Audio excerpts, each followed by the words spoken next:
Welcome to another edition of Long Beach Treasures. I'm your host, Harvey Keller. Today we're once again up in Cal Heights, standing in front of Art Mortimer's Welcome to California Heights mural. And joining me right now is Rob Weaver, and he's going to give me a little information about Cal Heights. Rob, those are the boundaries that we see on the mural, Atlantic, Cherry, Bixby, and Wardlow? That is correct. And this was founded in 1924, it says. Correct. In 1920, Jotham Bixby owned the ranch here, and soon after that, oil was discovered over in Signal Hill, and then so he decided to sell off parcels of his ranch, and then in 1924, the first homes were built here. Are some of these homes homes that were up on Signal Hill and moved down here? Yes, there are some homes that have been moved. And I notice in the mural there it shows sort of an eclectic mix of architectural styles. Is that typical of Cal Heights? Yes, Harvey. Most of the houses here are Spanish revival type houses.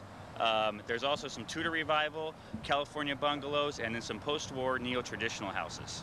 And according to Sunset Magazine, you are the best neighborhood in the country to live in? Actually, the best in the West. Best in the West. Yes, and that also is the title of our home tour this year, which we do an annual home tour here in California Heights. And that's why we're here, so give us the information. Okay, the home tour this year will be October 3rd, and got some notes here for you. The contact phone numbers, if you'd like some information, is from Long Beach Heritage. They team up with us every year to put on the home tour. It's area code 562-493-7019. Currently, we will be starting pre-sale tickets. Pre-sale tickets will be $20.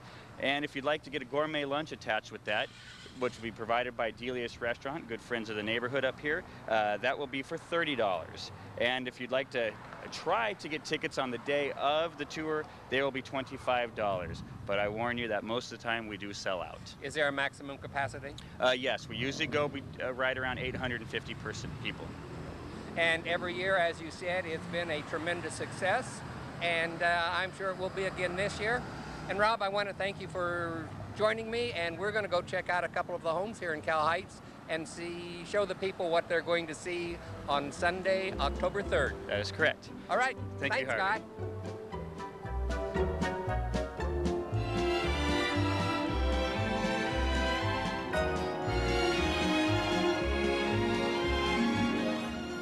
Okay, here we are at one of the homes here in Cal Heights, and joining me is Mark Chemmers, and he's the owner of this house. I think you're also a realtor, aren't you? Yeah, I'm a real estate agent with Coldwell Banker Coastal Alliance. Shall we sell it? Absolutely. Mark, what kind of home is this? This is a Spanish colonial revival home. It was built in 1925. And I hate to tell you what the cost was. You want to know? In 1925? Well, I couldn't probably about 8,000 to 10,000. It was 4,400. 4,400. 4,400. Yeah. Think you could get that for it now? Maybe in property taxes. Let's go in and check it out. Right.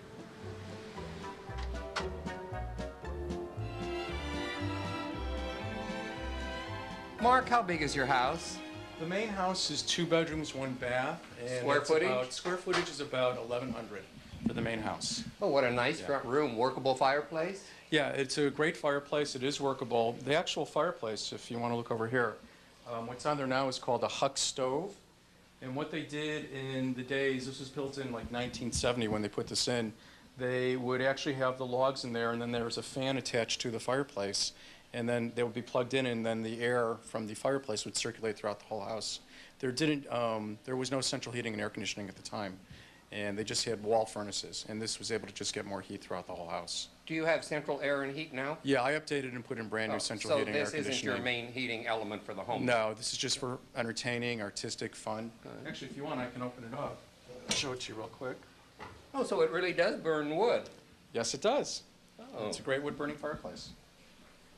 And this is the dining room? This is the dining room. As you can see, it's got the arched entranceway, and it's got some nice built-in shelves and the cove ceiling, the barrel vaulted ceilings. And over there used to be an area where there was a buffet, a built-in buffet, but that was torn out, and they used to use that for serving. This is really a neat home. Thank you. And I love this area. Do you use this much? All the time. The whole house is built around this central courtyard. And rumor has it that the original owner, when this was built in 1925, was a bird collector. And this was used as an outdoor aviary. So for the birds and all that. And then another rumor is that the owner had a daughter that liked to sunbathe out here. In the nude? In the nude. Oh, okay. For privacy. And let's go back in this way, and we're heading what? Towards the master bedroom? Yeah, this is now the master bedroom. This is the largest bedroom in the main house. Oh, this is a nice size room. You can see the beautiful cathedral windows. That's also is in the living room too, and the cove ceilings. And I put in all new electrical and updated it so there's fans, and the hardwood floors have been refinished. These are original hardwood floors to the house, and they're Douglas fir. They're a little wider than some of the others, aren't they? In the bedrooms, it's the Douglas fir, but out here it's the red oak, and it's actually absolutely Harvey. It's thinner in the living room and dining room. But that's what they did back then. That's an unusual door, the oval-shaped entryway. Well, that I actually changed out. There was a much smaller door, and it was square, and then I made that actually rounder to go with sort of the design of the whole house, just to give it that sort of cathedral look, So, but you can get in through, what's nice about the house is you can get in through, it's one big circle. It just goes all the way around, or you can go through the entranceway to get into all the rooms. So you can't get cornered. Can't get cornered, that's right. And I assume this is the master bathroom? This is the master bathroom. Oh, how nice. And as you can see, I had some updating I did too, but it was artistic painted. That's all new to me. Wonderful sponge painter did that, as well as in the outdoor atrium. The cove ceiling. The tiles original, but the bathroom floor and the shower doors have been added. And the toilet and the bathtub were added later on too, in terms of color change. So this is the only bathroom? This is the only bathroom in the house, yes. And a lot of these fixtures are original to the house too. Oh. And then this must be, I guess, the second bedroom? This is the second bedroom, and this is where I do a lot of my real estate transactions, okay? Oh. So I made it into a home office, which is great, but it also is a second bedroom. There's a large closet right behind you.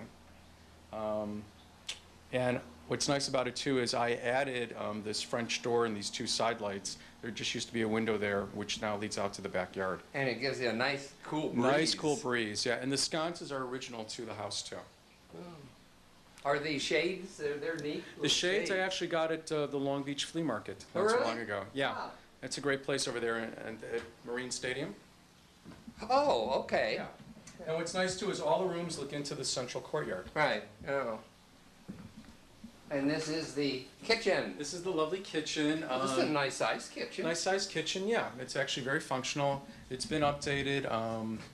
The appliances are new, the tile on the floor as well as the tile on the countertops are new. But as you can see, look at the cabinets. They're the original cabinets. They've been restained. So you can tell that they would be the original ones. Just got that nice old Spanish look, very warm, very charming.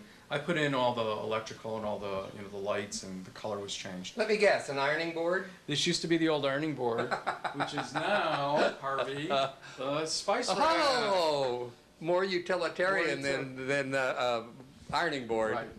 Yeah, I'm not big on ironing. So. Let's go check the backyard, because I know it's spectacular.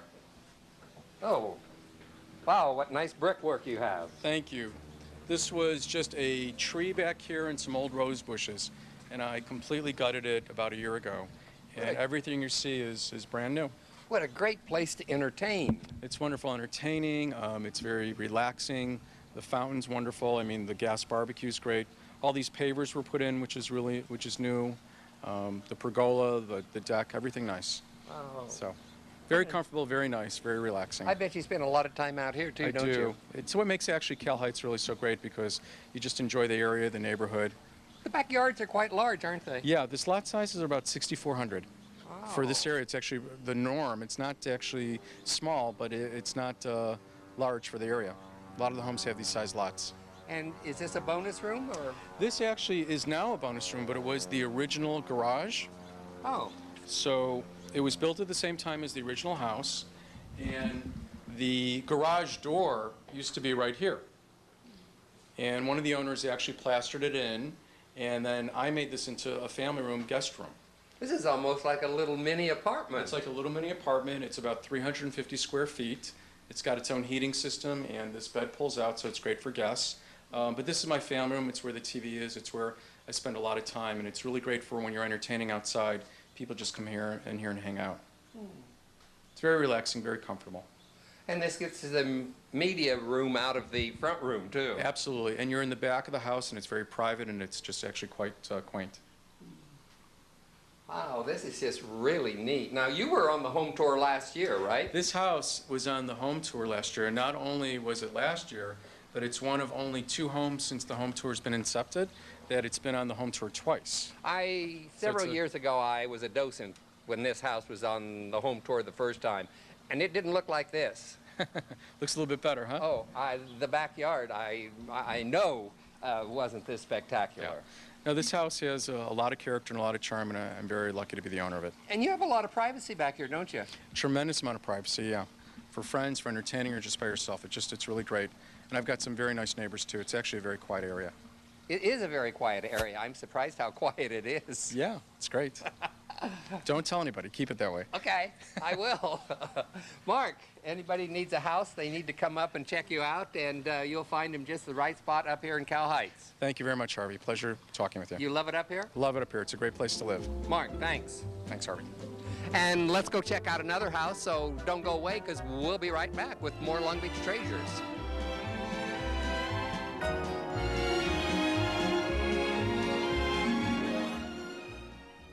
I love coffee, I love tea, I love the Java Jive and it loves me. Coffee and tea and the Java and me, a cup, a cup, a cup, a cup, a cup.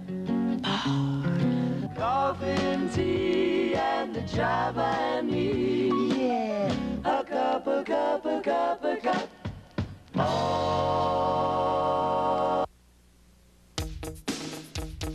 Community Hospital of Long Beach is a name you have known and trusted for 78 years. A place where physicians and families are partners in wellness. Since 1924, we have had a reputation of providing patients and their families with the peace of mind that comes from knowing that their health and well-being is our only priority. When you have a choice, choose the best.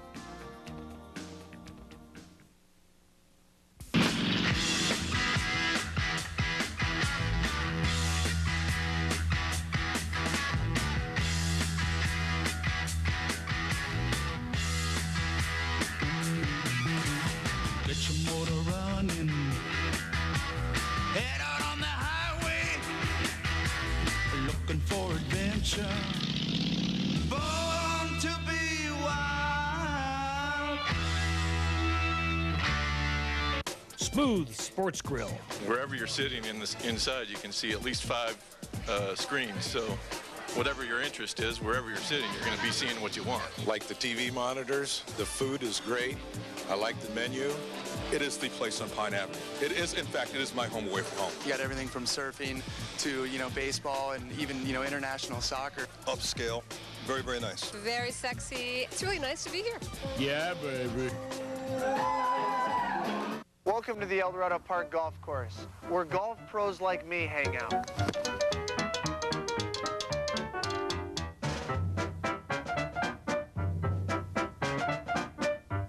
I can never count on my putting, but I can always rely on El Dorado's Eagle specials. $2.95 breakfast, $4.95 lunches, and $6.95 dinners. Even if you're not a pro, you can enjoy great service at even better prices. The El Dorado Park Golf Course Restaurant and Pub. Wow, look at all this great stuff, and all more than 50% off retail value. When I'm not working on my show, Extreme Makeover Home Edition, I'm out looking for bargains just like these. I'm at Habitat for Humanity, South Bay, Long Beach's new home improvement store.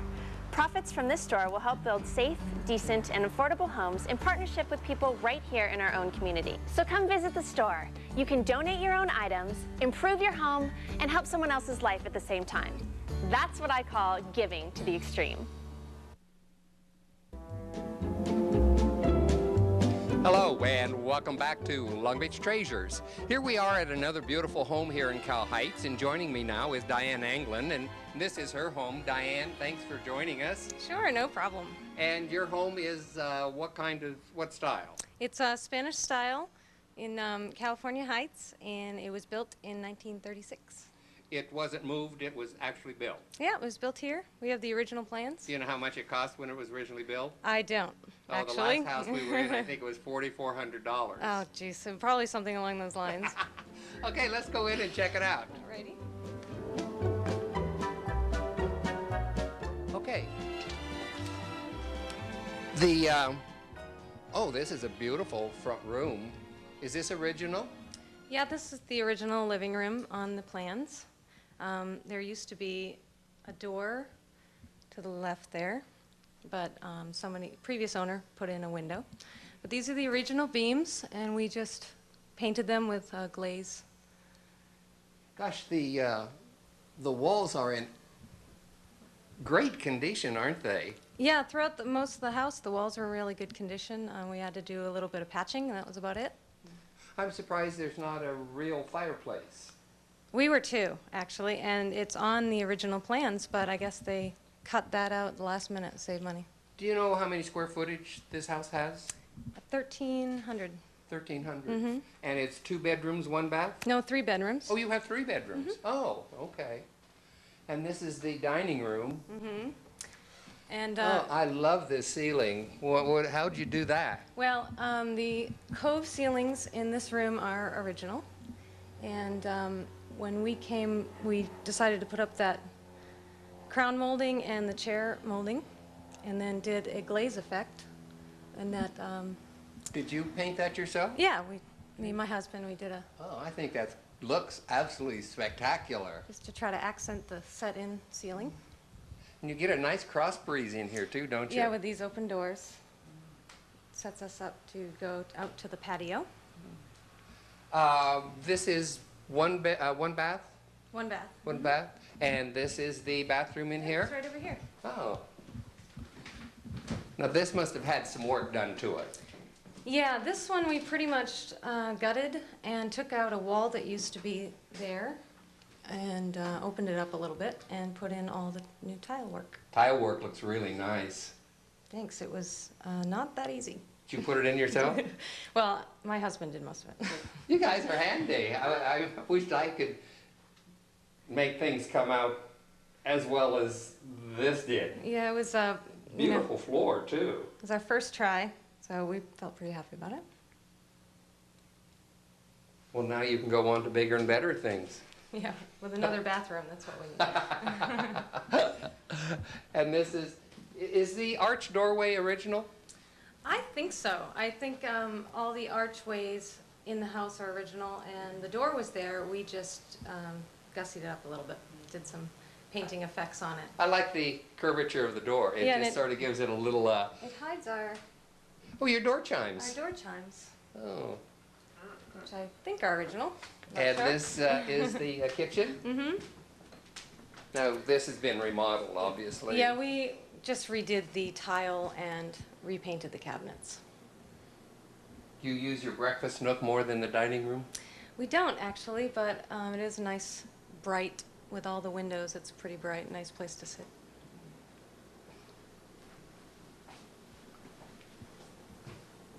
It's a nice sized kitchen, and especially with the little breakfast room there, it gives it quite a bit of space. Yeah, and somewhere else to put the plates after you're done cooking. Let's look out this patio. This looks like might be a place where you spend a lot of time. This is our favorite room. Is it? Do you, When we first got the house, the previous owners had put a enclosed kind of greenhouse sort of room right. here and carpeted the inside, and it was kind of like an exercise playroom. And we wanted to have another sitting area outside, and so we took that down and we put up a trellis, and now it's become our main eating area. You do eat out here a lot? Oh yeah, definitely. All summer. And sit out here and relax at night? Sure. Yeah, it's real nice. Keeps the sun down with now that the vines have grown. This is almost like a bonus room, isn't it? It is. It's almost, if we could just count the square footage. Let's go and check out the backyard. All right. Now, these homes in Cal Heights, they usually have a fairly good-sized backyard, don't they? Well, this block on this street has longer lots than some of the other ones. Oh, this is a nice size. Yeah, so this is 7,000 square feet. Wow. And we took out a whole bunch of cement that was coming all the way out to here when we first moved in and put in all the gardens. And you have a nice little seating area out here? Yeah, we created a little extra area here for another destination. Well, this would be another neat place to have dinner or lunch. Yeah, at night we can light some torches and come sit out here as well. And Okay, what's my buddy's name over here? This is Austin. Hey, Austin, you want to be on TV? Huh? Come here, Austin. Hi, buddy. See? See, you're on TV. Smile. There you go, big guy. Nice little waterfall. Gives it a nice little sound effect back here. Ooh. You want stardom, huh? Okay, buddy. No, we put in this. Sorry. It's all right. We put in this little pond last year, so it's starting to grow in with some plants and. It's really quiet out here, isn't it? Yeah, it's not too bad actually. This Is it? neighborhood's quite quiet anyway. The air noise, airplanes going over aren't that bad? Well, every once in a while there is a loud one. Sometimes at night it's kind of loud, but not all the time. You don't really notice it too bad. What made you select California Heights to move to? Well, we were driving around looking for a home in the Torrance area. Uh-huh. And we just happened to hear about this house, and we drove the neighborhood and loved it. So we came in this house and we figured we could dress it up a little bit, and we're really glad we did. It's really a nice neighborhood. It's an eclectic mix of houses. They're all well kept up, and it's just really a nice neighborhood. Yeah, we've loved it. We've grown to know all of our neighbors, and it's very friendly. Everyone's walking their dogs, and Since the Sunset Magazine said this is the best neighborhood to live in the West, has that made any changes in the area? I think so. You know, I've heard a couple people talking about that, so Maybe the prices went up a little bit? It must have made some impression, yeah, definitely. Well, you can't, so it's not all bad. No, that was great. I was proud to see that article. This is a nice, nicely landscaped backyard. Did you do it yourself? Yes, we did it ourselves a couple of years ago. It's taken about 2 years for it to grow in, and now it's... And how long have you lived here? 4 years. Oh, and you did say your home was on the tour last year? Yes, the home was. So the two homes that we've showcased today gives the prospective tourists a destination, and it gives them an idea of the types of architectures and homes that they're going to see on the tour. Yeah, I think so. We've gone on the tour for a couple of years, and all the homes are really beautiful, well kept, and lots of nice landscaping. And good. Diane, I want to thank you for joining me because I had a feeling you weren't quite sure whether you wanted to do it or not. Oh, but no. I'm glad you did, and thanks. Sure, thanks a lot. I appreciate it. And be sure and remember that October 3rd is going to be the home tour here in California Heights. And then also be sure and save October 30th for the annual Historical Society's cemetery tour. It's going to go from 9 to 11:30, and that's at the Sunnyside Cemetery and Long Beach Municipal Cemeteries located on Orange and Willow. And so come and meet some of the interesting people who are buried there, some of the famous, some of the infamous, and while you're there, why, make sure you stop by and say hi to William Wilmore, the founder of the city of Long Beach, because you just might recognize him. So be sure and put both of these events on your calendar because they'll be spectacular and you're going to really enjoy it. And be sure and come back next month and take another walk through history and uncover more Long Beach treasures.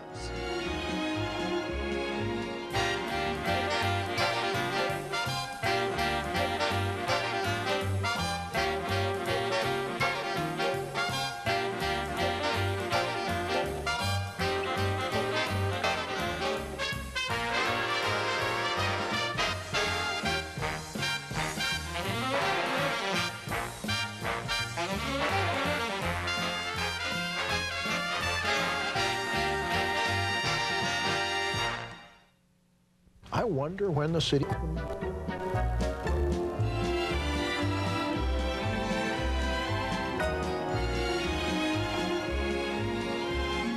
Hello and welcome to another edition of Long Beach Treasures. I'm your host, Harvey Keller. Today we're at Forest Lawn Memorial Park, which was formerly known as Sunnyside Mortuary and Cemetery. And we're going to see what a beautiful building this actually is. And joining me are two of the residents of great knowledge here, Andrea and Allison. Andrea, would you give us a brief description? First of all, you might tell us what your title is. Okay, my title, I actually do a tour and special events coordinator for all 5 parks of Forest Lawn, and I create the tours and handle the special educational events for children. And here at Long Beach, the Forest Lawn in Long Beach, it actually used to be the Sunnyside Memorial Gardens, and then in 1978, Forest Lawn purchased the location and brought it back to a healthy state. And we've had it from ever since then. And the theme kind of here is missions.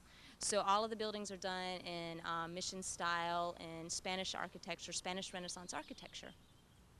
And Allison, you are the museum executive director? I am the museum executive director. I'm in charge of the 2 museums we have at Glendale and Hollywood Hills. And then the museums are also in charge of all the art and architecture in the 5 parks. So we're the ones that started the guided tours. We have community events, History Comes Alive events. Here at Long Beach, we have an Easter program. We have a Memorial Day program, which is coming up on the 31st of this month. And we also do a visit with Father Serra, where children get to meet Father Serra himself and hear about his experiences with the missions. You know, I attended a memorial service here not too long ago, and I was just blown away when I saw the architect of this place, and that's why I asked if I could do a show here, because I think this is truly spectacular. So, can we go on in and you'll show us some of the interior architecture? Absolutely, yes. Good, let's go. Okay.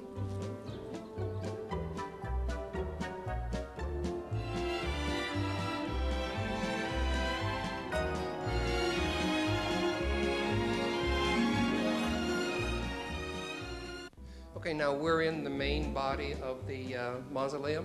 Yes. And what are we looking at here as we approach? Well, down below is a pendulum. It's a Foucault pendulum, and it was made by a man. Actually, the first one was in Paris for the World's Fair, and it's now in the original one's in the Pantheon. But this actually showed proof that the world spins. Instead of, it looks as it keeps it every 48 hours, it makes a full resolution. And it looks like if you were to stay here, of course, that it would move. But because of the, momentum, if no force, if something was to swing and no force was to change it, then the belief is, of course, it would keep swinging in the same direction. So then that means when it moves, if it's swinging and it looks like it moves, it's actually the earth below it moving. Because this is attached to the earth, and when the earth spins, this stays constant. It never stops swinging in this direction. But we move, so it looks like it is. Are there any other of these in the United States? There is a couple of them. There's one in Greensboro, North Carolina, in the Science Center there. And where's the second one? The other one is in the Griffith Observatory over in Griffith Park. Oh. There's only 2. And there's one in the UN headquarters, isn't there? No, there is one in the American History Museum, and the Smithsonian has one. But this actually, what's I always find amazing about this is the first one in Paris was done in 1851. And at that time, it was the first terrestrial device that ever proved that the Earth moved. Up until then, it had been a lot of theory. That's neat. So it's actually quite phenomenal. Let's walk on down and look around. Okay. And as we go, just tell me anything you want to tell me. All right. This corridor here that we're coming up on is the corridor of busts, and it's actually different busts of important people in either literature or history or religion. And so we have like Constantine the Great is down here, and over here we have Dante, and of course everyone knows who Dante is, the famous poet. And Look it at the goes at the beautiful ceiling. ceiling. Yes, the ceiling is beautiful, and they All were all hand hand painted. stenciled? Oh. Absolutely. It's actually very reminiscent of the Spanish mission style. When you would have the padres walking down the corridors of their missions, it's the exact same style. You could actually literally pick up this building, put it down in that period of time, and it would completely fit in. Every time you look to the right or to the left, you see long corridors. It seems like it just never ends. Yes, it can definitely feel that way. This looks like a beautiful window we're coming up on. It's actually the Pilgrim. The Pilgrim Story of Alhambra. Thank you. And it's by Washington Irving. Ah. One of our most popular, most famous stained glass windows that we have actually in all the 5 parks, because it tells the story of the Alhambra, which was written by Irving, and tells the story of 2 lovers who, when pursued, threw themselves into the sea. And as they're watched by 3 men, they rise up into the heavens together with the Alhambra protecting them from the back. Now, these are all crypts along here as we go through? Yes. And the smaller ones are actually niches, which are where cremated remains actually are. So the smaller ones can be niches. Is this the children's area here? No, actually the children's area is down this hallway. Oh, that is a gorgeous window. Isn't it beautiful? Even the ones on the side here are fantastic.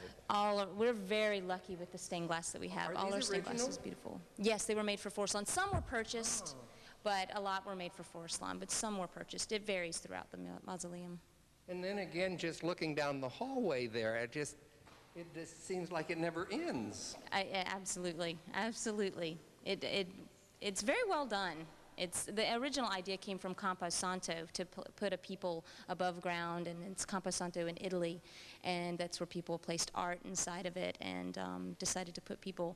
And people used to hang out in them because it's cool, because it was made of marble. So that's where the idea originally came from, to build hallways and hallways of people above ground. Where are we going next? Oh, well, actually, if you would like, we could go to, if you would like to see the children's area, we can show you the children's area, or we can go to the Cathedral Chapel.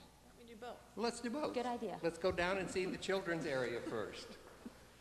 That's an easy solution. I like those. Now, some of these are larger. Is there a reason? Some are placed in sideways. Some of the caskets are placed sideways, and some are placed with end in first. Ah, okay. Just stained glass windows everywhere. Of course, because it makes everything more colorful. And the marble on the floor is fantastic. Mm-hmm. No, the marble's stunning. We use a lot of Carrara marble. Most of our, in fact, all of our marble actually comes imported from Italy, so we can get the best marble to put into all of our buildings in the parks. I just can't get over how large this mausoleum is. It's very large, but it accommodates a lot of space, and it does give the impression of being in a very large building with a lot of light. And it's one of those pieces of architecture that you really aren't going to find anywhere else. Now, where are we in going? Southern California. This is the children's area. It has a beautiful, gorgeous window with fairies and just very whimsical. And it's when the sun hits it in certain times, of course, it really lights it up really well. This is a very sweet, charming area to put children at rest. It is Isn't a it? gorgeous It's my favorite. window. Actually, it's my favorite. I love that one. I just can't get over The carvings, Yes. the ornate columns. Yes. Yes, very, very Spanish Renaissance. That's and definitely what we kept. The ceilings all over, they're so different and so well done. A group of 10 artists came in to actually paint all of the areas, all the all the murals, and all the ceilings and everything. Okay, we were going to go someplace To else? the Memorial Chapel? Oh, okay. I mean, the Cathedral Chapel, actually.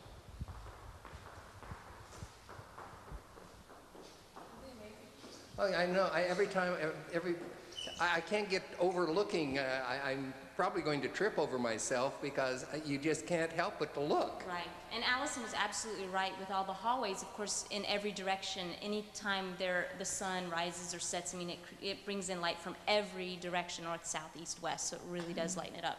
She was right about that, definitely.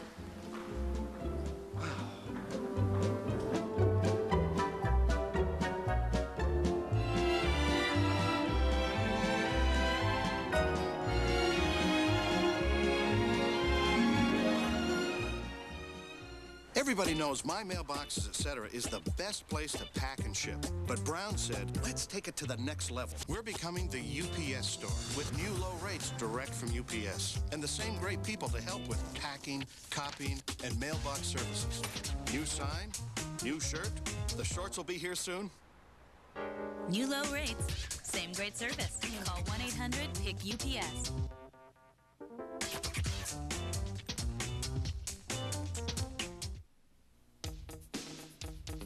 Community Hospital of Long Beach is a name you have known and trusted for 78 years. A place where physicians and families are partners in wellness. Since 1924, we have had a reputation of providing patients and their families with the peace of mind that comes from knowing that their health and well-being is our only priority. When you have a choice, choose the best. I love coffee, I love tea, I love the Java Jive and it loves me. Coffee and tea and the Java and me, a cup, a cup, a cup, a cup, a cup. Coffee and tea and the Java and me, yeah. A cup, a cup, a cup, a cup.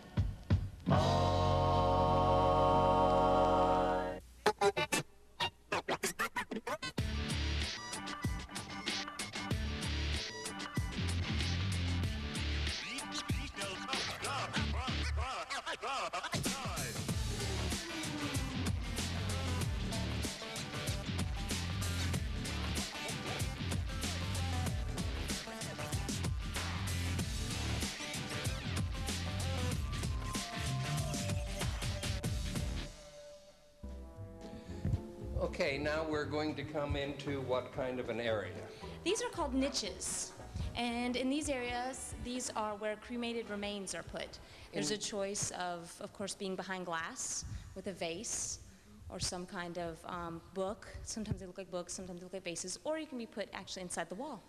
Is this unusual to have glass enclosed remains? Actually, it is, yes. It makes it, of course, a lot more personal. So instead of just having people inside the wall, inside their containers of their choice, when you put them behind glass, it still kind of gives a personality touch, like whatever they liked, whatever their interests were, books or vases or their likes or their tastes. So it really gives a personal touch to it.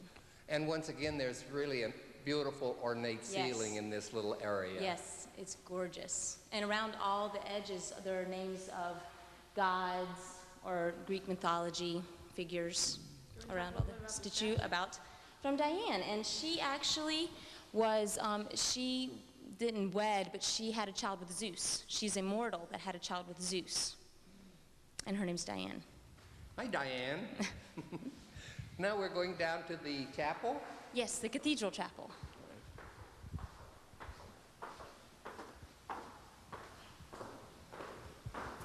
Wow, I can already see the stained glass window. Yes, it's beautiful. And of course, every area, that you look, we always make sure to put carvings or paintings, or every area is not forgotten in its beauty. And now, are these crypts also? Yes, of course there are two people actually enclosed here, one's below the other, but those are a couple, a family. Oh, look at the ceiling in here again. It's gorgeous, and I love the little stained glass, actually the smaller windows, instead of like one big picture. I love the little stained glass on the edges. Oh, yeah. The little separate panes are gorgeous. And up front we have beautiful wood carvings. So there's actually a saying, really pretty sweet saying, actually around the edge. Now, is this the larger of the two chapels? This is a smaller. This can hold about 100, 110 maybe, and this is the cathedral chapel, and the memorial chapel can hold about 210.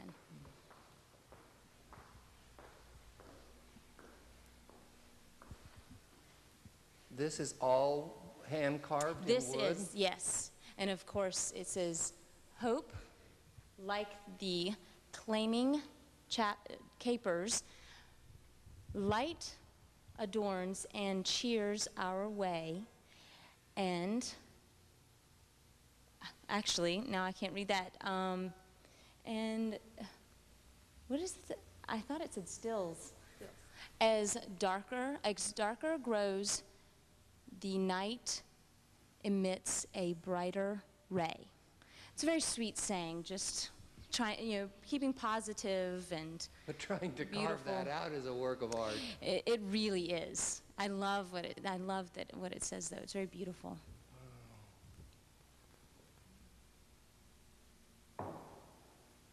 All the detail and workmanship in all of the areas is just remarkable. It is. Not any area is forgotten. It's all made to be beautiful. What else shall we go look at? I would love to show you a stained glass hallway. It's just so neat. It's really gorgeous. All right, let's go.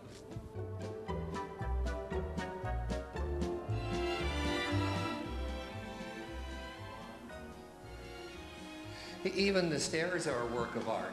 Absolutely. They're gorgeous. Of course, once again, Spanish Renaissance style with the circular and the ornate railings. That's a beautiful chandelier. It is. It's gorgeous. And of course, this is an above view of the cathedral chapel. But what I was going to talk about was the organ. First of all, the mausoleum was the first mausoleum to have chimes installed, Dagon chimes, which, lends a feel of a chapel, of being in a church. And there was the first mausoleum to treat it as such, that there was something like that inside. And we're the first mausoleum to have an echo organ installed, because the acoustics were thought of when the top was built, and the way that the panels are angled. The acoustics are beautiful in here, and if you put an echo organ inside something like that, the sound just resonates and vibrates. It's beautiful. Everywhere you look, there are crypts, aren't there? Absolutely, of course. I mean, everything was in thought of using the space wisely and being able to accommodate everyone who wants to be here. And the stained glass overhead here. I love it. It's beautiful because of course, most stained glass tells a whole picture, but this one I like because it's just for decoration purposes. And this is actually colored glass, but also some of it is still painted on too. So it's a mixture of painted and colored glass. Gives it a beautiful look up here. It does. And there's a beautiful hallway that I'd love to show you. I'd love to see it. It's gorgeous. I love the entranceway to the hallway. I love the marble that's used. Oh, look at that marble. It's beautiful. And just the light. This is gorgeous. Yes. It gets warmer in here because of the beautiful stained glass and how large, but it's a beautiful hallway. But look at the facade up here also. And that is carved. It is gorgeous. It's beautiful. I love it. We're lucky. Oh, and what's down here? Well, this would be an above view of all of the statue of Diane. Ah. And you get a closer view, of course, the ceiling with that. Oh. So many different views from every area, for every area. You can see why Sunnyside Mausoleum has been a landmark in the city of Long Beach. Has this been designated as a historic site? I don't believe so. Because I don't remember seeing it. It's considered by the community as kind of a landmark. Of course, the tower, everybody that grew up here knows the tower. People use it as directional point. Everyone knows when you say the Tower of Forest Lawn. They know it. Everyone in the community treats it as such. Could we go check out the other chapel? Sure, absolutely. Let's go. Okay.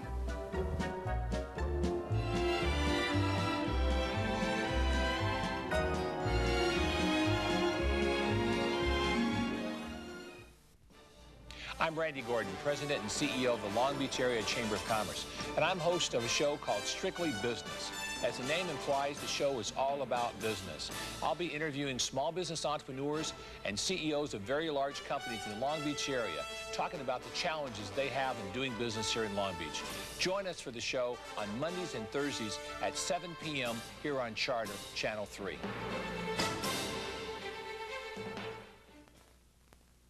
Wow, look at all this great stuff, and all more than 50% off retail value. When I'm not working on my show, Extreme Makeover Home Edition, I'm out looking for bargains just like these. I'm at Habitat for Humanity, South Bay, Long Beach's new home improvement store.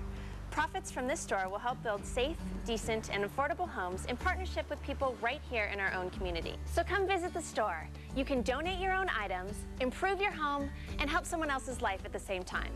That's what I call giving to the extreme.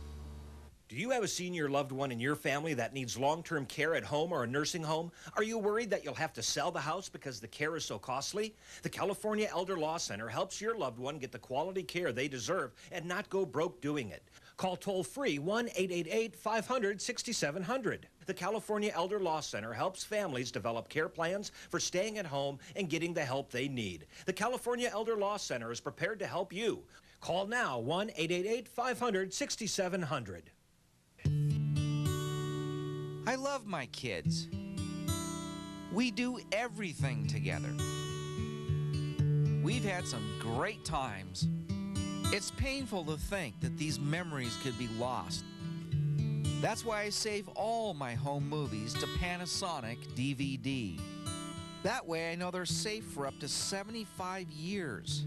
So if you'd like to save your precious memories, bring them in to Avid Electronics.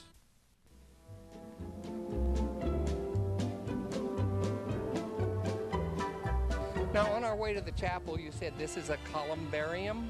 What's yes. that? Well, columbarium is actually, of course, wall crypts that are outside. We name the different areas different places, so everybody will be able to understand what you're talking about. If you say columbarium, it's outside. So those places over there, those interment sites are actually columbarium because they're outside on a wall. And this is a beautiful mosaic. Yes, it's the Paradise Mosaic, and it is a rendition of course, the Ascension of Jesus. Those are all individual pieces of Absolutely, mosaic tile? absolutely. And what is amazing, what I love, is the artist, as they created this mosaic, they made sure to put curves in it. So if you step away from it, if you're looking at the street, it actually looks concave.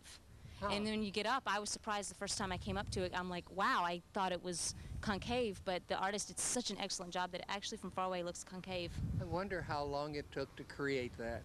Oh, it can take anywhere to create a mosaic from 3 years up to 10 years sometimes, because the level of detail. Because generally what's done is first you make a drawing. You do a cartoon sketch, if you will. And then they find the pieces of glass, stone, whatever they're going to use for the mosaic. And then they actually place the pieces on the sketches upside down, so they actually never see it, because we're referring to a piece of paper in front of them. Then it's rolled up, shipped over to here, and then it's put up section by section. And it's literally the first time you ever see the finished creation done. And I see it says Forest Lawn Company 1981, so I assume Forest Lawn put in this mosaic? Yes, this is something, after they had purchased the company, Fred Llewellyn wanted to have a mosaic. We have mosaics in all of our parks. He was determined to have one here, so we had this one made, and called it the Paradise Mosaic. It just really sets off the whole tone. This is also where we have our Easter service and our Memorial Day service, because it's a beautiful vista. Oh, it's gorgeous. Well, let's go to the chapel before we run out of time. Okay. Now, we're going into the chapel, and this one is the Memorial Chapel. And it's where we hold, of course, services and our annual visit with Father Sarah, because, of course, the style is mission style. And we talk about Father Sarah and his work with the missions in California. Oh, this is beautiful.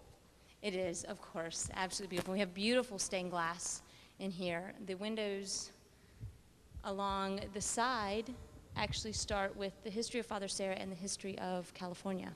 So all of the stained glass windows in here are dedicated to Father Sarah? Just the ones on the side, yes, the ones on the side. And of the ones up above are symbols from the Bible, of course, like crosses and sacraments and things like that. So, now, is the all hand carved, the front. Oh, sorry, did I anticipate? I was going to say, I'm just excited. It's gorgeous. Is the painting of any significance, or just a beautiful painting? It's an interpretation of the Ascension of Christ also. And that is all hand carved? Yes, it is. Wow. It's beautiful. And again, the ceiling. Can you imagine on the scaffolding up there painting all of that? Kind of like Michelangelo on the Sistine Chapel, huh? Okay. How many lights in each chandelier? Oh my goodness, let's see. 1, 2, 3. You got me with that one. People watching this have to come and count. That's right. You know, I'm sure there are a lot of people in Long Beach who have never been here and don't know what a treasure this really is, because this is just spectacular. Everywhere you look, whether it be a stained glass window, whether it be a ceiling, whether it be a carved altar, whether it be marble on the floor, everything is just so beautiful. Yes, thank you very much. You're absolutely right, and I appreciate that you're calling it to everyone's attention, because it is gorgeous. And there's lots of things for them to enjoy here. Do they do tours here? Yes, absolutely. Actually, they're new, so we're just creating the tours, but they're free tours. This one is a walking tour, because with the shuttle, there's really not a lot of road. There's more walking inside the mausoleum, but absolutely, and the tours are all free. Do you have a schedule when they are given? Right now, we're getting volunteers and docents to kind of have more people to give more of the tours. Right now, it's just me giving the tours. So it's sporadically throughout the summer, but if they were to call the Museum of Glendale, then we can give them the times and dates that the tours are going to be. We also have another exciting program that Andrea is also working on. We're having an audio tour, where it won't be a personally guided tour, but someone, if they come into the main mortuary building, they can pick up a headset and a tape cassette or CD player and then take their own guided tour through the CD. Thank you. Yes. Yeah, though I think that everyone should come out here and take the tour. If not, at least come out and see it, because it's just unbelievable, the details. I can't get over it. I'm just really impressed. No, it's a Long Beach landmark. We hope more and more people come to see it just for the beauty of it. It's an original, beautiful, stunning. How many does this chapel hold? About 210. We And- get a little more children in here because children are smaller, of course. So for our Father Sarah visits, we can put more, but about 200 to 150 to 200 Now, someone adults. impersonates Father Sarah and gives a talk Yes, in his here? name is Bruce Bonaro. He's been doing it for many, many years. And when is this? It is actually in the middle of March, because that's when the curriculum for students, that's when they're learning about the California missions and the beginning of the history of California. So it's over for the year. Yes, yes, we do it for school children, so we keep it during the year, and so it coincides with what they're learning in their classes. But they can come in 2005. All right. Make note of it, folks. You know, I want to thank you, Allison and Andrea, for taking us on a tour here, because this is just a remarkable Long Beach treasure. And thank you so much for setting it up so that I was able to do a show here, because as I said, I was blown away when I was here for the memorial service, and I still am. Well, it's our pleasure, Harvey. Thank you very much for allowing us to do it. And be sure and join us again next month as we take another walk through history and uncover more Long Beach treasures.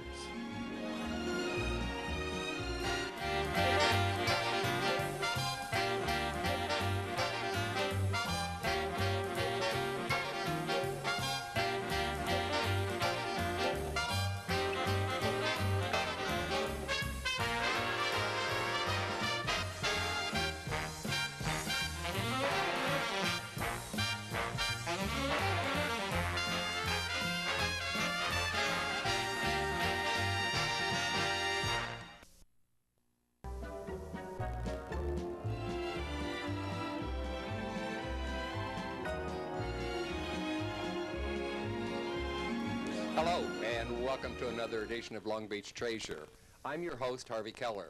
Today, I'm really pleased to be able to introduce you to Stan Pulowski, a sculptor, an artist, a collector, and an all-around good guy. And I believe, Stan, you're also a Long Beach native. Yes, I am. I was born in Long Beach many years ago, and I've lived here most of my life. I went away for a short while and lived in Hawaii for back and forth for several years, but Rough life. Yeah, I always end up right here down in Long Beach, along the ocean. I can't seem to get away from the beach. Just really like it. Now, behind us, there are a lot of collectibles here of Disney memorabilia.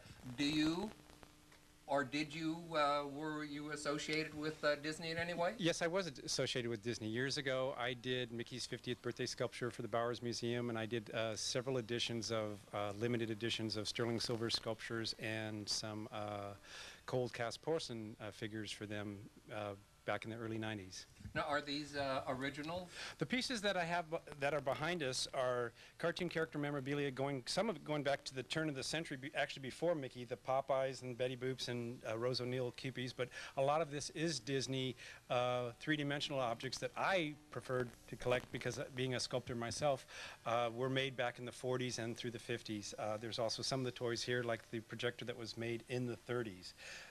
The books were printed in the 30s, so... Wow. But I think you're best known for your Snoopy characters, am I correct? Well, in the last 12 years or so, I've done a lot of Snoopy characters. I did the large bronze for the city of Santa Rosa.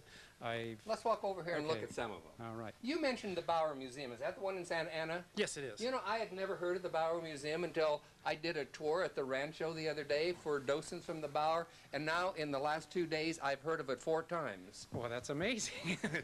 Okay, tell me about these. Well, this particular piece right here is the Cartoonist Award, and it's named after Charles Schulz, and it's presented to cartoonists and animators who have done lifetime achievement for their characters and other different awards. Is that you receiving the award from Charles? That's a picture of me and Charles Schulz together after he received the Sparky Award. I was at the very first ceremony, and I attended several of the ceremonies thereafter.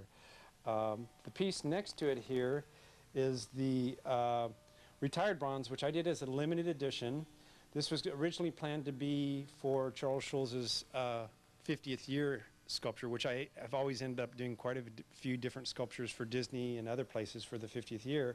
And when he took ill and decided to retire, we renamed it and issued it as a limited edition piece. I was very fortunate. Before it was discovered that he was ill, I had asked him to sign the piece. So he actually, there's a picture of him here where he's actually carving his name into the back of the original piece so that when we molded it, it shows up inside of the bronze. So this is actually his signature here.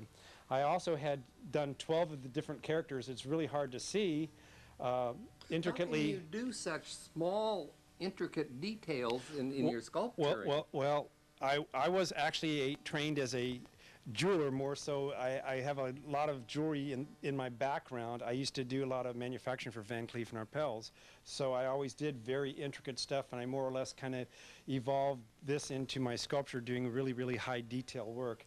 It took me, though, 4 months to actually carve just the rug on the master model for this piece with the 12 different characters in it.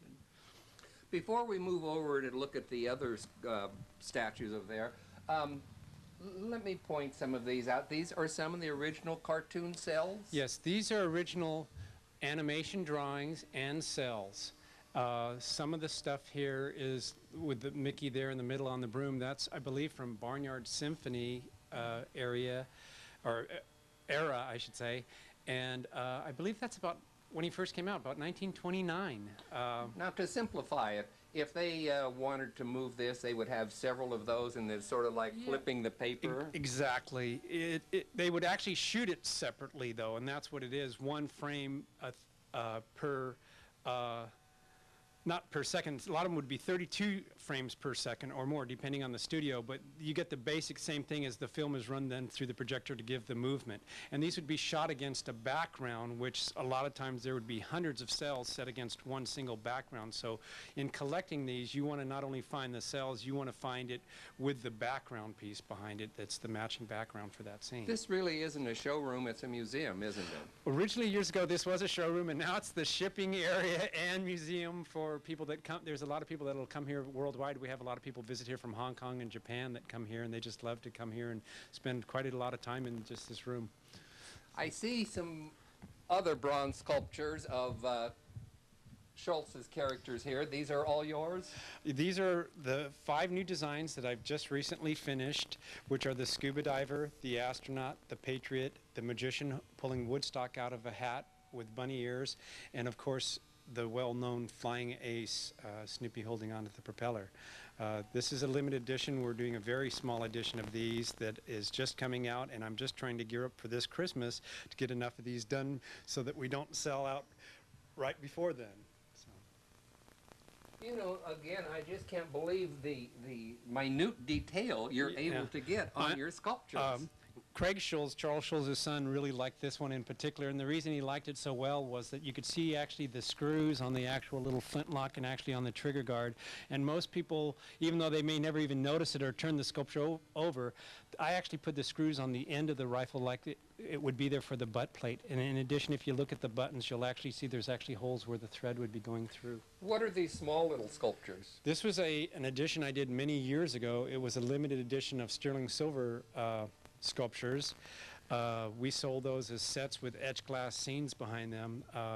Charles Schulz really enjoyed these a great deal, and if you ever get a chance, and people out there in the audience might be interested in going up to the Charles M. Schulz Museum, which is up where he lived for the last 40-some years in Santa Rosa.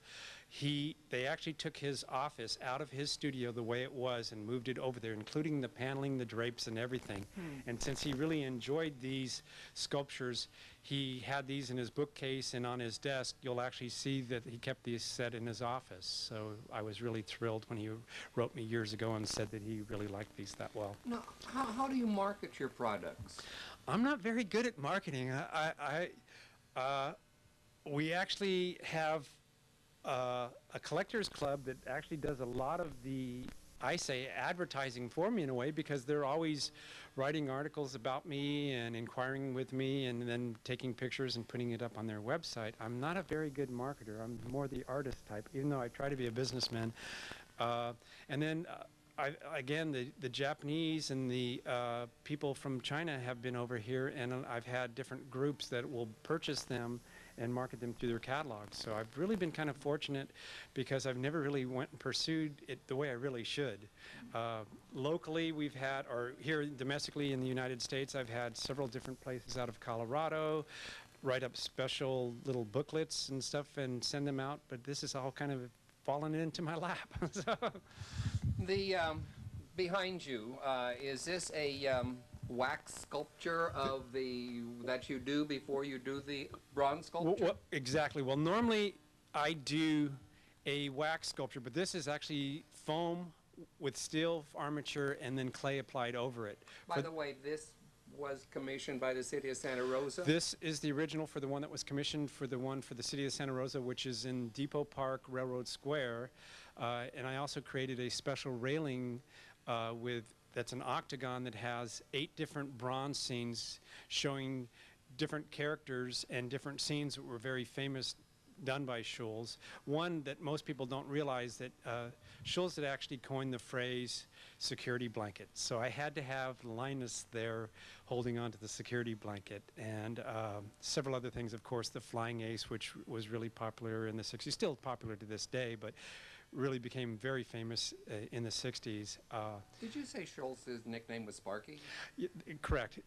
By his friends, he would sign things Sparky, and he liked to be called Sparky. He was nicknamed that as a youngster by, I believe, his uncle, and it just stuck. And so all through the years, when he would write letters to his friends and sign books, he would write Sparky on it. Over here, I actually have an original Sunday strip that he gave me saying "To Stan with Friendship, Sparky." It's one of my favorites because it is the Flying Ace, which is one of my favorite characters, or personas by Snoopy. And now, when you do a sculpture, do you make a sketch and then do you do a wax mock-up and then the casting? Well, most cases I don't create the drawing, but for this particular large one, I did create drawings so that I could get all kinds of different angles. And this large one here is actually made into sections. The head lifts off, the head comes off of Snoopy, and the bottom comes off.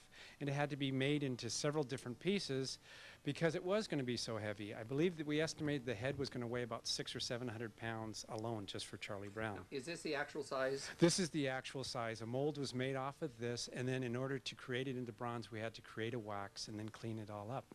When the city presented this, I actually made a small version of it, and the city sold the small versions to help fund the creating the foundation for it, putting in the lighting, straightening up the whole park area, and doing a lot of things, plus paying my commission out of it. So we actually made the small version that you see to the left-hand side of the clay model, but I also have over here a small version that I left in this condition so that people understand that even though this is a small version of it, we still have to make it into several different pieces, but we make it so that it all fits together and it has to be welded.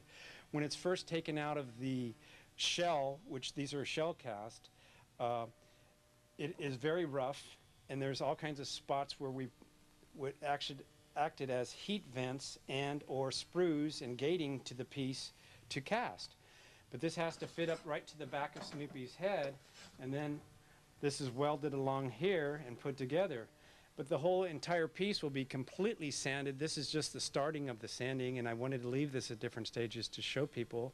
And then after it's all perfected, we patina it, wax it, and polish it. It goes through several different stages, actually, of acid baths and a lot of different things. I'm kind of leaving out some of the things, but it's kind of long and drawn out. But it's a lot of sanding and a lot of hand labor-intensive work. Now, if anybody wanted to contact you to make a purchase, are there any stores where you have your sculptures, or do you have a website or anything? Well, they can contact me direct if they want at Ski Studios. My name's Stan Pawlowski at 562-433-9999, or Ski Studios at earthlink.net. That's SKISTUDIOS at earthlink.net.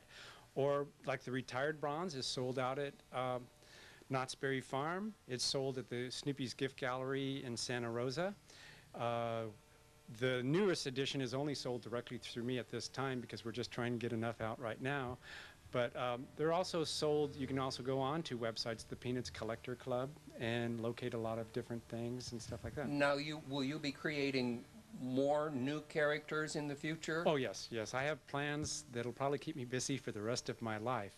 Different designs that I've wanted to do, things that I talked over with Sparky when he was alive, and different ideas. I'm glad that I worked out a lot of the details because he really gave me a lot of great guidance in how he would like to have the characters presented and done. So most of your life's work is going to be connected with Charles Schulz and his characters? I can say that a big part of that would be, yes, because I've done a lot of Disney in the past. I enjoy working with the Schulz family. He took a very special interest in my work from the very beginning. We established just a fabulous rapport with each other. Another man that took me to actually introduce me to him said I established a better relationship with him in 15 minutes, more than he had in 20-some years of his association with Schulz. And Schulz and I did a lot of very personal things together. I was with him when he got his star on the Walk of Fame. I walked the Dinah Shore with him when he would outplay. I flew back to Minnesota for the 45th anniversary of his strip back there, and I was able to tour his boyhood home where he grew up, and I took this wonderful picture that's in my office of him drawing on the walls. The guy who had allowed us into the place where he lived as a youngster asked him if he wouldn't mind drawing since he allowed us in there, and he tried to hand Sparky a ballpoint pen, and Sparky kind of looked at it and says, well, I couldn't draw with this. And I had a Sharpie in my camera case, and I looked at him, and I knew that he really wasn't a person that enjoyed being put on the spot too much, or he didn't like to autograph a lot of things, but I thought this was really a special occasion, and this guy was very kind to us, let us into his home like this. And I said I had a Sharpie in my camera case, and after he started to draw, I proceeded to take pictures. And the moment that he was done, I asked him to look this way. I'm very good at doing close-up photography, but most of the time I don't shoot people very well. It's kind of hazy. And I prayed as I was actually snapping the shutter that this picture would come out, and it just came out wonderfully. He's just capping the Sharpie back up, and he's got a great smile, and off to his left side is a picture of Snoopy with hearts around it. We'll show you that in a minute. How did you get started? Is this a natural talent? Did you study? Did you go to school? Did you have a mentor? I've had many mentors into this, but I actually started off, I guess, considering being a natural talent. My mother said that I actually was sculpting at the age of 6. I don't really recall, but I remember doing a lot of different things. And at 9, I can recall carving wood and soap and all kinds of different things. I know as a youngster, I really enjoyed making model cars and entering them into competitions. And I would very often take first place with this model building, and that's kind of what we do now. Even sculpting, we call it doing sculpture. It's still what we consider kind of making models from scratch in a way. But back to the cars, I would sometimes drill the engine block, and I would put threads running from the distributor to make it look like it's a real engine, and I would paint the firewalls and run the wires in different ways and paint the caps even on this little miniature battery that might only be a half-inch, you know, wide or something like that. And I do tuck and roll interiors and just went crazy on it. My dad didn't know what I was going to become when I grew up, but I just enjoyed doing stuff like that in crafts all my entire life. When you start a sculpture, how long does it take from start to finish? The sculpture itself will take normally 200 or 300 hours, and that's in the stages of producing the original model, what I call the original model or master model. That doesn't include making the molds off of it and pouring the wax to get it into this next stage of being in metal. I'm just talking about getting the original. Could we go in the back and Sure. You can show us some stuff back there? Sure, sure. One more thing I did want to say was, like, just to get these 5 particular models done, it took a period of almost 2 years just now to get the very first ones off. That's why and then it takes a lot of time into production because I'm so fussy about having the castings done. And they are heavy, too. They are very, very heavy. A lot of them weigh 20 to 25 pounds, even though they are hollow.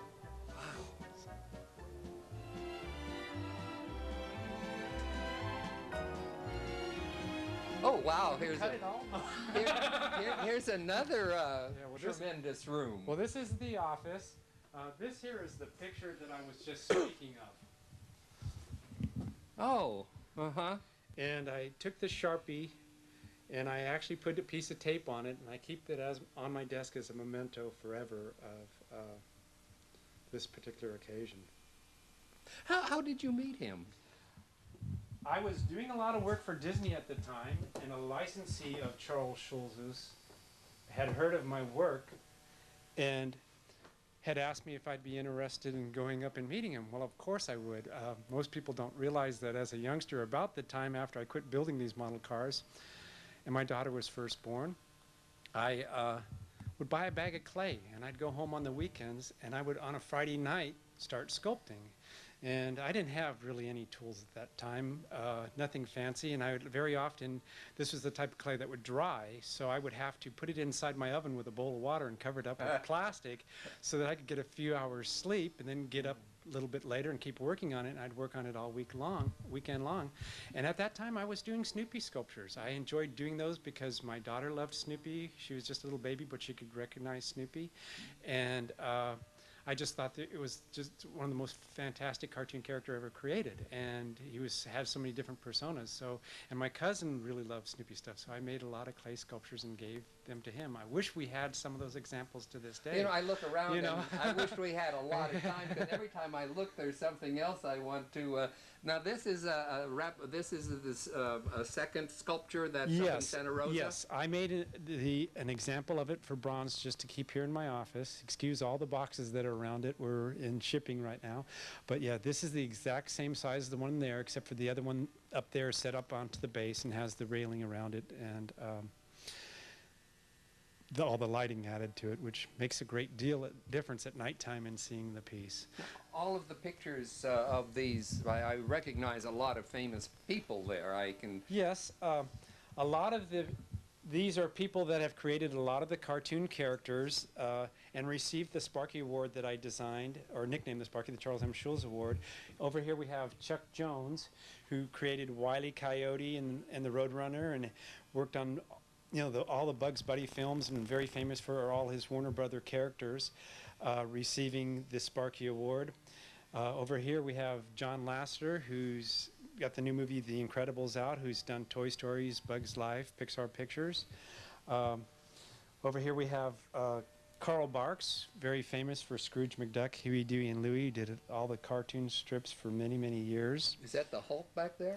Well, yeah, that's Lou Ferrigno years ago. I was out doing a show, and Lou Ferrigno was there, and I was a big fan of the Hulk when I was younger, and he gave me an autographed picture. We were both doing an autograph session out there, just like I have a picture over there of Lois Lane, Noel Nill with Superman. I was a big Superman fan when I was younger. Leonard Maltin from Entertainment Tonight, who's a good friend of mine, interviewed me years ago, and we became very, very close friends. Is that President Clinton I see back there in the corner? Mr. Clinton, yes. I never spoke with him, but I understand he read some article on me years ago, and he sent this picture and said something. I guess it was right after we did the large sculpture for the city of Santa Rosa. Over here we have Sergio Aragonés, who is famous for Alfred E. Newman and Mad Magazine. Back here we have Dale Messick, who did Brenda Starr. She was the very first nationally syndicated woman. And there's countless other ones like Bill Melendez, who animates all the Snoopy stuff for TV, famous for the Christmas animation show special every single year. The Great Pumpkin, Charlie Brown. He's received one, and many others. Stan Lee, who's done Spider-Man. I just don't have a lot of pictures of these guys because I didn't attend the last couple ceremonies. Now, the wall of pictures here, are these original works of art? These are original works of art from Snow White. A lot of these are what you'd consider concept drawings, so that they were not actually used in the production. Sometimes they're considered atmospheric drawings, so these would be small sketches passed around to other artists, kind of creating an atmosphere for the movie. Now, how have you been able to complete your collection or work on your collection? Collection? My complexion. Is it, do you buy these? Well, I've been very fortunate. I've bought a lot of this stuff at auction through the years. I also actually knew a lot of the early artists at an early stage before it was really fashionable to collect this sort of stuff. So I kind of been collecting this for over 35 years, so it's a lot more fashionable nowadays to collect this, but I always had such a great love for it, and I would refer to looking at these model sheets and drawings and sculpting things, or giving me different ideas to do different things. So I actually use them as a tool in creating. So. Now, I understand Sparky used to send you, instead of Christmas cards and birthday wishes, that he would send you an original drawing? Yes, for many years I've gotten original strip on my birthday above the door over there. There's one that was actually given to me on my birthday, which is September 29th, and it's made out to me and says birthday wishes, I believe, Sparky. And I really love it. And the reason I hang it above the door is because I'm able to see it more. Every time I pass through that door, I always look up. So my favorite piece of artwork normally I hang above a door. Beats a Hallmark, doesn't it? Yep. By far, by far. So you just have little collections everywhere. Yep. There's small little things that I've made also in this area over here. There's you sculpt those little teeny things? Yeah, years ago I was, when I could really see, here is a Snoopy that I did, and it's a ½ inch tall. It's probably the smallest thing I've ever actually sculpted, but he's holding a bouquet of flowers, and you can actually count the petals on the flowers. How can you do something so small? Well, I don't know exactly how I do it. I just have a real, I guess, strong hands and nerves because I don't shake at all. Fortunately, but my eyes are really going. I was really well known for doing small things like this, but that's the smallest piece I ever did. I would carve 3/4 inch pieces. When I was designing jewelry, a lot of times I would make pieces that would actually be movable parts. So you'd have to make these so intricately done that to revolve or put a screw in somewhere so that it would pivot. So back then I could do it without glasses. Nowadays, I almost need a microscope to do that sort of stuff. It's not that I still can't do it, but most people used to kid me and say, well, don't you make it a larger size and you have a machine that reduces that down for you? I said, no, that's actually how small I would carve, was a ½ inch. So I don't have no magical machine that carves it for me small. Is that the witch from the Snow White? That's Maleficent, actually, from Sleeping Beauty, and that was created by Mark Davis, and that's an original 70mm cell up there. Is that Chip and Dale? And that's Chip and Dale, yep. Signed by Bill Justice, the guy who animated a lot of that. I see Mickey, it says, thanks, Stan, Mickey in the game. Yep. Well, inside of here, I was telling you I had a lot of pictures of a lot of other artists, unfortunately, that I don't have. But here is Ward Kimball, the guy who created Jiminy Cricket. And that's actually a picture of him sitting on my barber shop here. He's also the guy who created Panchito. Milt Nill, who created Howdy Doody, had visited the store. This is actually my favorite picture of Bill Melendez because I love the reflection. He's pretending like he's cracking my safe out in front. And I was really good friends with Clarence Ducky Nash. This was his wife, Margaret, and this was up at her home. I still see their family quite often, and Peggy, the daughter, and Kay. And it was just up to Donald Duck's star on the Walk of Fame about a month or so ago in front of the El Capitan Theater, and got to see them. Okay, what's next on your accomplishments? Well, right now I have a huge long list of Snoopy things that I would like to do. I'd actually like to do some larger pieces again. I told people as I get older, I enjoy doing the larger pieces. I always planned on doing larger pieces as I got older because I knew that eventually age would take its toll on my eyesight. So as long as I could when I was younger, I produced little small pieces. Now that I'm getting a little bit older, I would like to do a few other larger pieces, more like the 18 to 24 inch size pieces that would be limited editions of maybe even 50. We have 2 minutes left. If you've got anything that you want to especially show us or tell us, or... Well, I just have this laying here. Last year I completed Charles Schulz's gravesite for the family, and it's up outside of Santa Rosa in Pleasant Hills, and it was a several thousand-pound granite bench with these characters on it etched just as the way. This is a test sample, and then I used his final words in his strip to the public, which were Charlie Brown, Snoopy, Linus, and Lucy. How will I ever forget them? And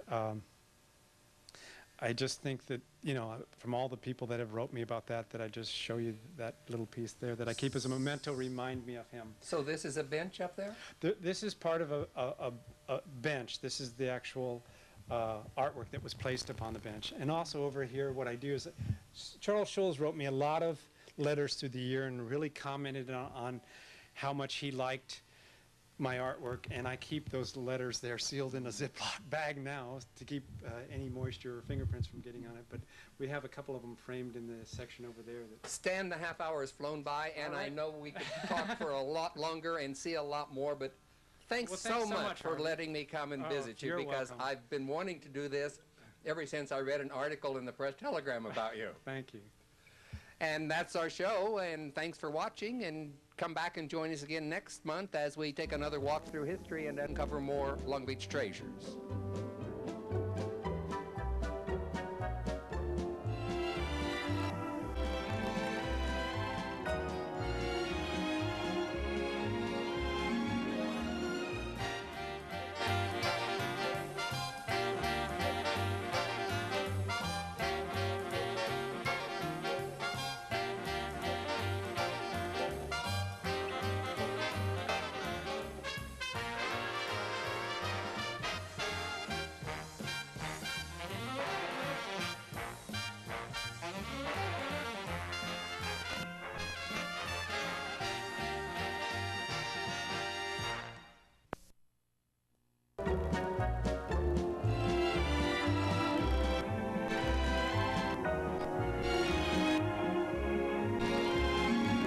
Hello, and welcome to another edition of Long Beach Treasures.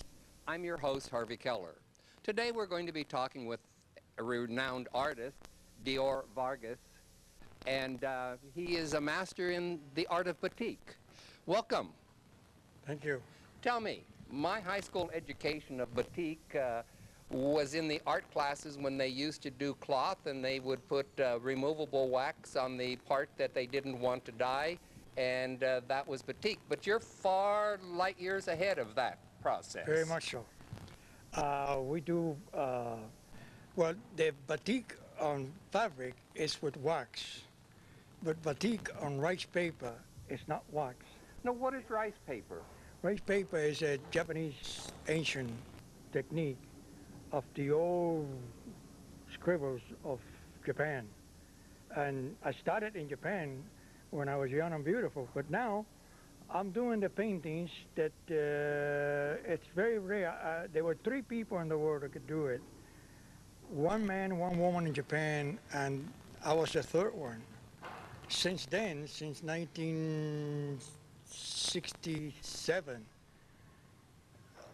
the 2 other people died, and I'm the only one alive, and I'm 75 years old now. Now, what's going to happen when you're no longer with us? Do you have a protege that you're training? Is somebody being trained in this I art? have 3 in mind, but they're lazy.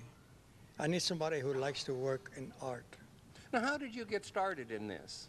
Well, I was doing some artwork for Hawaii Five-0, the television show in Honolulu. And you designed the shirts for them? I designed the did you shirts not? and I designed the set designs and the fabric for the holokus and muumuus and shirts. And one day I was driving on Alawai Canal in Honolulu, and I saw this old man, bow-legged and short guy, and I looked at him and I said, man, he's not going to make it. So I stopped and I tried to give him a ride. He said, oh, thank you very much. So I gave him a ride. I took it home. He said, I remember you from the television show about Friday, because we have an Aloha show in Honolulu on Friday. Everybody wear Aloha shirt, including the governor. And then he said, I remember you from the show. I'd like to show you something. And I said, okay. So he stopped. We got off the car, and he opened the door, and it was like the movie The Wizard of Oz, that starts in black and white, and then when you open the door, it starts in color. And I said to him, oh my God, what is this? He said, this is batik on rice paper. I said, I know batik, but not on rice paper. He said, I'm the only one that can do it right now in the United States. I said, I'd love to learn how to do this. He said, I'd love to teach it. So he showed me the paintings, and I was completely with my mouth dripping. It was incredible. So I said, how long would it take to do this? He said, well, it takes a long time. So he asked me if I would come to Japan with him, and I say, oh, I cannot afford it. I cannot afford to go to Japan. And he said, okay, I'll tell you what. This coming September, I take you to Japan, and I pay the way. I say, I cannot do that. I say, well, my wife and kids, you know, I cannot abandon them just like that. So he said, don't worry about it. It's going to be just a few weeks. But the problem is that I didn't realize that September in Japan is very cold. And Japan is south of Russia or Siberia. So I say, okay, we're going to be doing that. We're going to be doing that for 2 weeks, 3 weeks, but it had to be warm.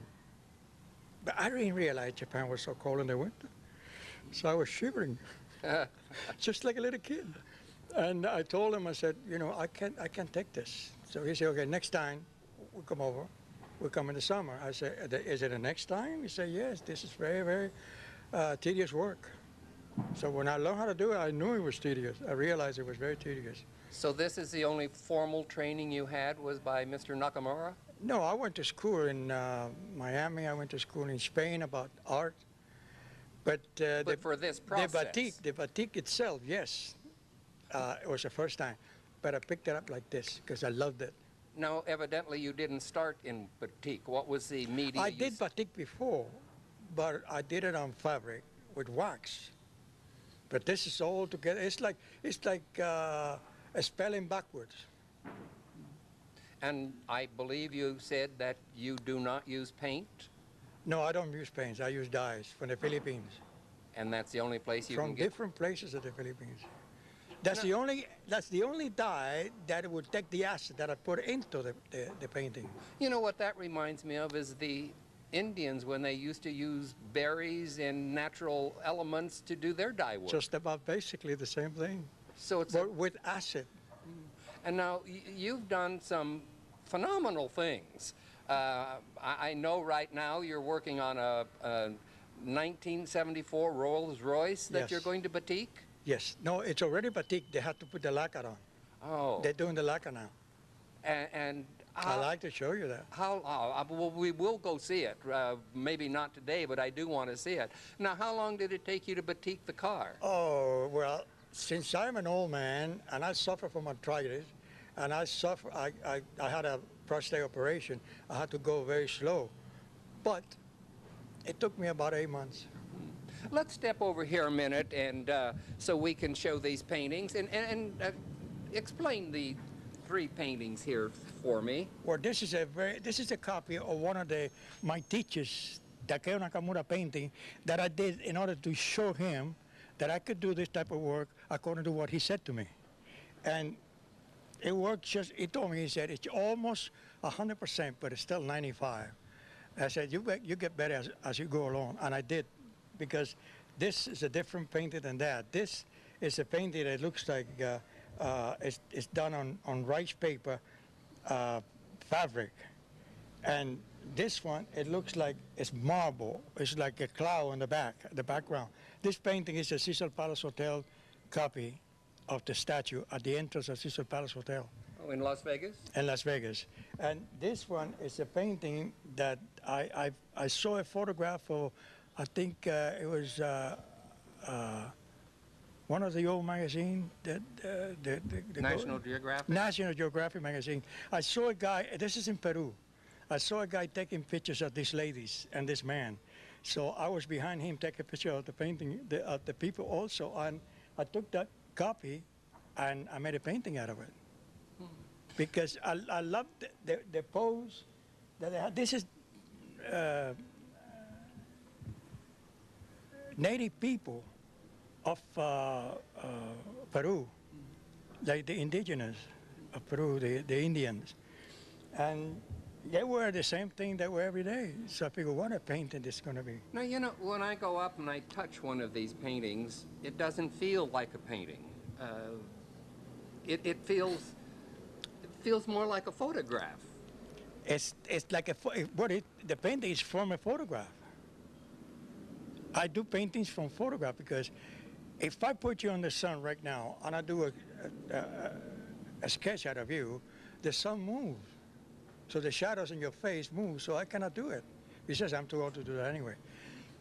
What I do is I take your photograph and I do a painting from the photograph because that way I can figure out which one is the right thing to do on the face, on the clothing, the background, your hair, whatever. Now, how long would it take you to do a painting like the Oriental lady here? At the beginning, it took me almost 6 months to do a painting. One painting? One painting, it took me 6 months. But then I developed a system on my own from what I learned in Japan. And I figured I had to rush this work because I'm going to starve to death if I continue doing a painting, one painting every 6 months. So I decided to invent something, and I did. Now I can do a painting in 3 weeks. Would it be unfair of me to ask you the prices of some of your paintings? Or would you rather not? Or before? Either way. Well, before I used to charge $35,000 a painting. Today, each one of those paintings is $4 million. Really? Dollars. Now, I want to go... Not pesos. I want to go back to the automobiles for a minute, too, because I know you batiqued an antique car for the King of Saudi Arabia. The King of Saudi Arabia and the Prime Minister of England. And then the one before this one. And also you batiqued Princess Diana's Princess MG. Diana's car. You had a photograph of the book. Now, I can't imagine Princess Diana wanting to drive a batiqued automobile because I wouldn't think that she would want to attract the attention that this would cause. At the time, my son's wife and him, they live in London.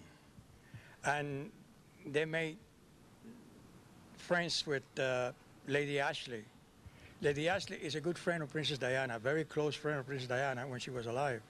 And she told my daughter-in-law, I said, how about doing a car for Princess Diana?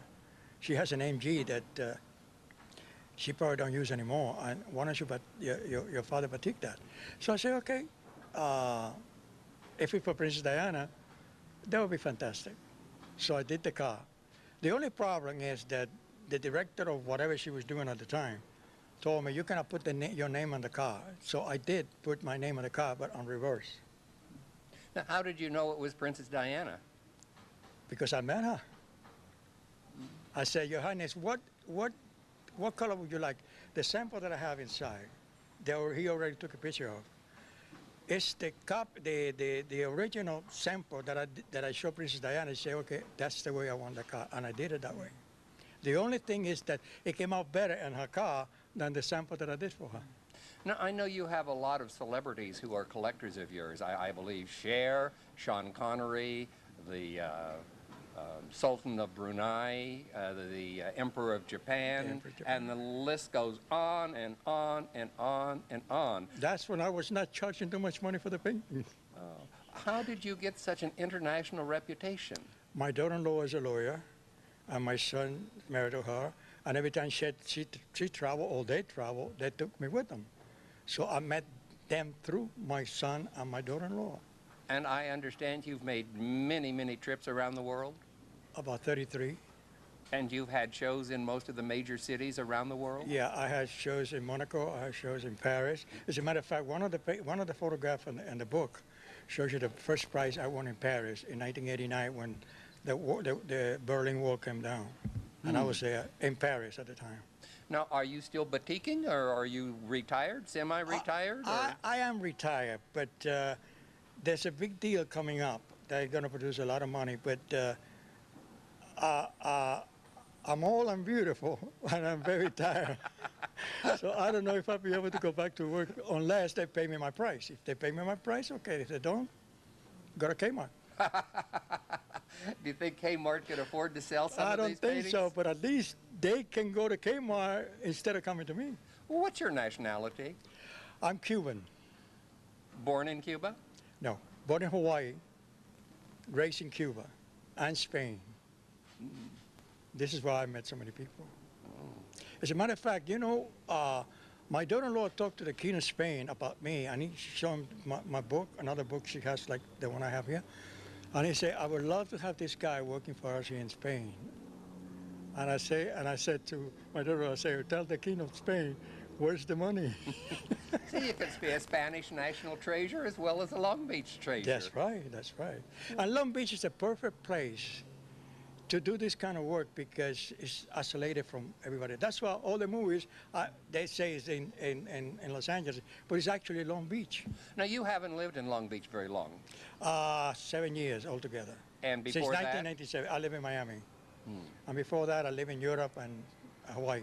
Now, you batik furniture. I'm an international traveler jerk. You batik furniture, paintings, automobiles. You even batiked a guitar for Bon Jovi. Bon Jovi, yeah. Where do you get all of your ideas? The Bon Jovi thing, it was a friend of mine knew a fabric, a guitar fabric company. So he asked me, would you do this to show on television? And I said, well, I don't know. He said, well, it's going to be for Bon Jovi. I said, okay, then I do it for free. Then I did Bon Jovi guitar, and I gave it to the owner of the shop, and the owner of the shop gave it to him. Now, you've also designed materials or outfits for Cher, Bob Mackie. No, I didn't design I didn't design the dress or the shirt. I designed the fabric that goes on the shirt. And all I can do is design the fabric, the wallpaper, fabrics, texture. You do all media. All media. The only thing I can even put the batik on glass. I have a couple of jars that are made out of glass that I put batik on. It looks like marble. They love it. And how old were you when you started this? Oh, that was about 1,000 years ago. I don't think it was quite that long. No, I was in my 50s. When my son Juanito was born in 1950, I started doing the batik on wax. Or I should say, I use wax instead of the dyes and the rice paper that I use now. The problem with the batik,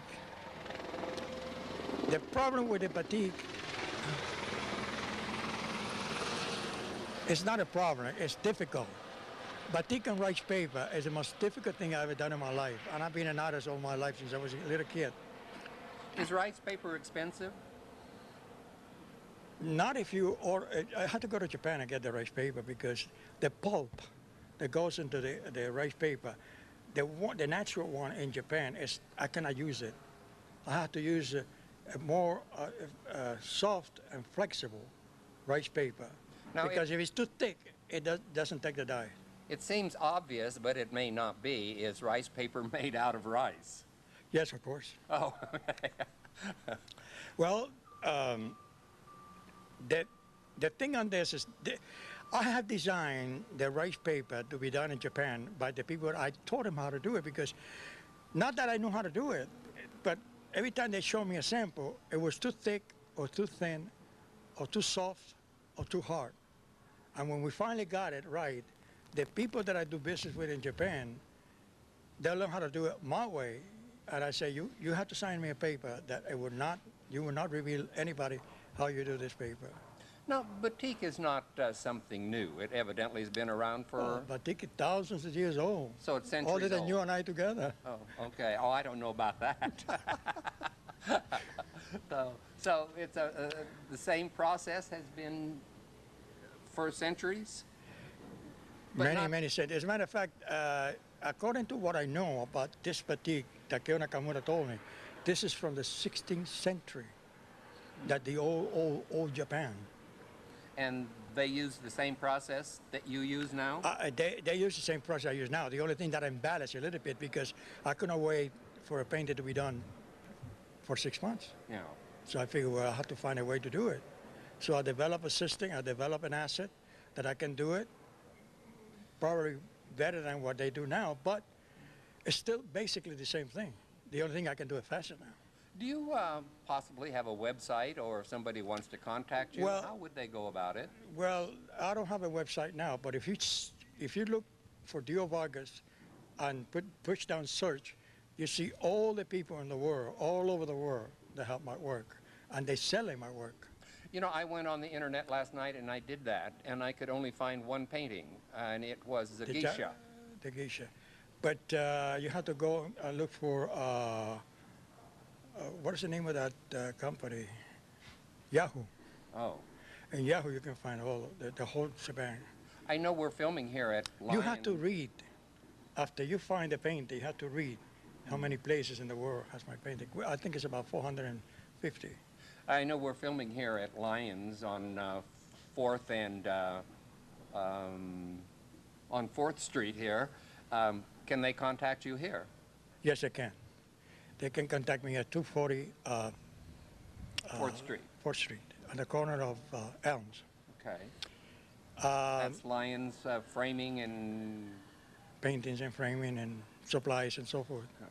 These people are very, very good to me. Very good to me. Anyway, the process, according to what I know now. Go ahead. The process, according to what I know now, I'm the only one alive doing this kind of work. Well, that'll be a shame if no one carries on the tradition. I can teach you. Oh, I don't know if I would be artistic enough to at my advanced age, I don't know if I would be around long enough to learn the technique. I can teach John. Well, maybe John might want to do it. I mean, he can carry it on. Now, I assume this is a shirt that you batiqued? Yes, I did. But this shirt is older than you. Is it? Yeah. Oh. Now, was this done with a wax process? No, this is done with a rice paper. It is? Yes, yeah. But when I started in 1954, I didn't know what I was doing, really. So I charged a little bit of money. So the people who own my paintings today, all over the world, they got millions of dollars in their hands. But I'm still poor, though. So they've gone up in value over the years? Very much so. Very much. Incredible. Do you still have art shows? Not now. I'm going to be doing some shows in Spain eventually. And there's a guy in Europe that wants to contract me. And I told him, I said, you don't have too many billions of dollars to pay me for my work. Now, do you have any of your artwork in any of the galleries around the world anywhere? They are in Madrid, they are in Monaco, they are in Colombia, Medellin, Colombia. You know, I also have to bring up the fact that I think it was between 1930 and 1960, I believe it was your cousin who did the Vargas girls, and I remember those from Playboy magazine, from the calendar, and so your whole family artistic? Most of it. I have, my son is very artistic also, and my grandson. Alberto In what media? And the batik media. So they know? They know how to do it, but they said, Dad, how come I can do it, but it doesn't come out as good as yours? I said, because I do it with this, and you do it with this. So with their having the knowledge of how to do the process, it's not going to be lost. There'll still be somebody... No, it's not going to be lost, but they don't want to do it because they have their own business and they're making good money, so they don't care to do it. But I have a couple of guys. One is from Tijuana, and the other one is from Honolulu. There are actually 3 guys, another one in Spain, when I went to school in Spain and when I was a little boy. Now, does it take longer to do a table, a car, an object than it does to do a painting? Well, the car took me a long time because I have arthritis and I had a prostate operation and I'm 75 years old. I cannot do it too fast now, but before I used to be fantastic. I used to rush and get it done properly because it's not to do it, it's to do it right, to do it fast and to do it good. Now, do you have a backlog, I don't know if that's the right word, of paintings that are still available for the public? Yes. So all many millions of dollars. All they have to do is contact you? But I'm not a salesman, I'm an artist. When somebody doesn't like my painting or they criticize my painting or they want to bring the price down, I say, get out of here. Goodbye. Arrivederci, Roma. So you have the artist attitude. Very much so. I was born with that attitude. And I don't take low because I figure it took me too long to learn how to do this right. I'm not going to get away for nothing. Is Mr. Nakamura still alive? No, he died a long time ago in Brazil. His son was in Brazil, and he asked him to come over, so he got sick and died because Brazil doesn't have the health care that we have in the United States. No. So he got sick and he just died. I want to thank you for letting me interview you and to see all of your beautiful artwork, and it's quite impressive, and I must say you're quite impressive. I am? Yes. You're quite impressive because you're on television, I'm not. Well, you are going to be then. Well, now, yes. Thank you so much for joining me and showing us your beautiful artwork and telling us all about batiking. Thank you for your time. And that's our show for now, so glad you joined us, and join us again next month as we take another walk through history and uncover more Long Beach treasures.